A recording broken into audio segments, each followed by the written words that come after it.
Olá, aqui é o professor Ítalo Boritsa e hoje nós vamos continuar o estudo da hidrostática falando sobre o princípio de Pascal. O princípio de Pascal ele diz que um aumento da pressão exercida em um líquido em equilíbrio, ou seja, por exemplo, um líquido em repouso, é transmitido integralmente a todos os pontos do líquido, bem como as paredes do recipiente em que ele está contido.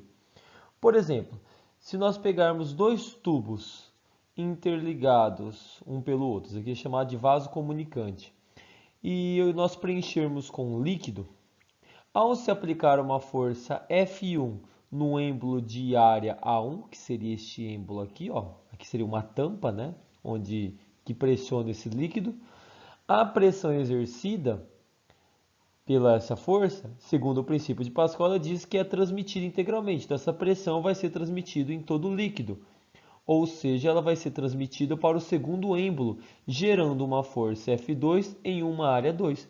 O princípio de Pascal diz que esta variação da pressão é transmitida para cá, ou seja, a mesma pressão aplicada aqui tem que ser a mesma pressão aqui, ou seja, as pressões são iguais.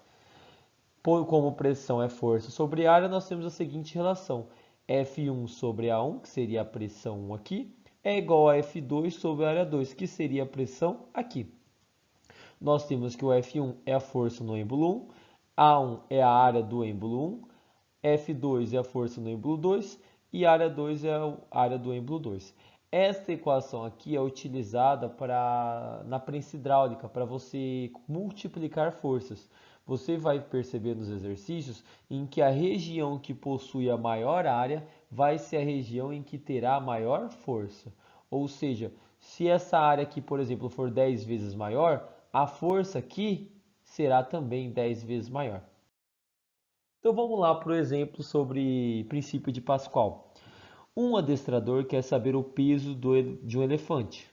Então a força exercida no êmbolo 2 aqui. Utilizando uma prensa hidráulica, consegue equilibrar um elefante sobre um pistão de 2.000 centímetros quadrados de área, exercendo uma força vertical F de intensidade 200 newtons. Então, com 200 newtons aqui, eu aplico uma força aqui que equilibra com o peso do elefante, ou seja, a força desse êmbolo é o peso do elefante. É 200 newtons de cima para baixo, sobre outro pistão da prensa, cuja área é igual a 25 centímetros quadrados. Calcule o peso do elefante. Então vamos tirar os dados. Primeiro, nós temos a força F1, que eu vou chamar aqui, que seria o peso do elefante. E nós vamos ter a área em que o elefante está, que é a área maior, 200 centímetros quadrados. Nós temos a força F2, que é a força aqui no segundo êmbolo. E a área desse segundo êmbolo é a menorzinha aqui, que é 25 centímetros quadrados. Então, área 1, 2.000 centímetros quadrados, área 2, 25 centímetros quadrados. Agora que nós temos tiramos os dados das forças da área, vamos aplicar o princípio de Pascal. A pressão transmitida aqui no êmbolo 1 é igual à transmissão emitida no êmbolo 2. Ou aqui o êmbolo 1, aqui o êmbolo 2, tanto faz. Não importa a ordem, desde que seja a força e o seu êmbolo, a área de seu êmbolo.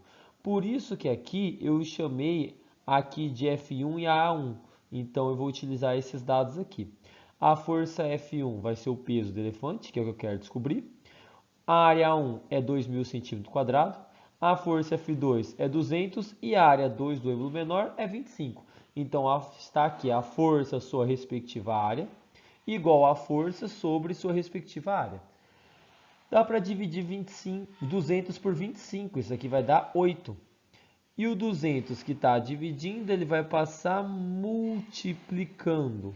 Ou seja, se eu pegar o 200 e multiplicar por 8, eu vou ter o 2.000 multiplicado por 8, eu vou ter a intensidade da força F1 igual a 16.000 newtons.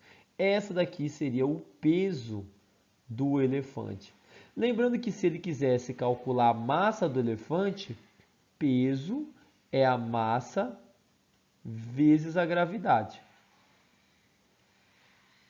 O peso seria 12.000, ou 12 não, 16.000. Já vamos arrumar aqui então. É 12 não, é 16.000. 16.000. A massa eu quero descobrir. E a gravidade, vamos utilizar o valor comum dela, que é 10, o valor aproximado dela. Poderia dividir os dois lados da equação por 10, né? Ou seja, corta o zero aqui, corta o zero aqui. Você ia ter que a massa seria 1.600 kg, né? Porque 1.600 kg vezes a gravidade, que é 10, vai dar um peso de 16.000 newtons. Então, 1.600 kg vai dar 16.000 newtons. Então, essa daqui seria a massa do elefante. Então, você pode observar o seguinte. Se você quiser analisar aqui pela proporção de área, esta área aqui, ó, 2.000 centímetros quadrados, ela é uma área 80 vezes maior que 25 centímetros quadrados. Essa área é 80 vezes maior. Como que eu sei disso? Pega 2.000 e divide por 25, vai dar 80. Então você vai ver que o 16.000 newtons é 80 vezes maior que o 200 newtons. Ou seja, aqui a área é 80 vezes maior, então aqui a força, que é o peso do elefante, vai ser também 80 vezes maior que o 2.000 newtons.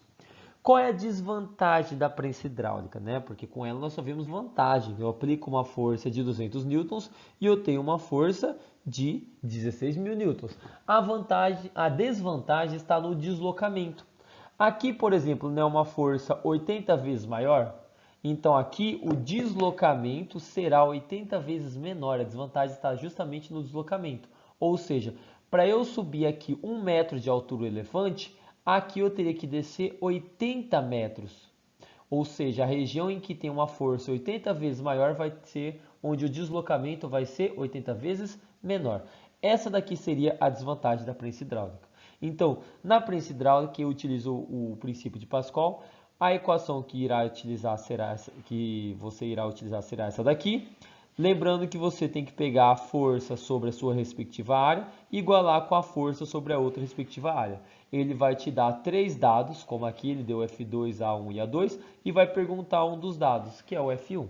Então esse aqui seria o conteúdo de princípio de Pascal. Muito obrigado pela atenção até aqui.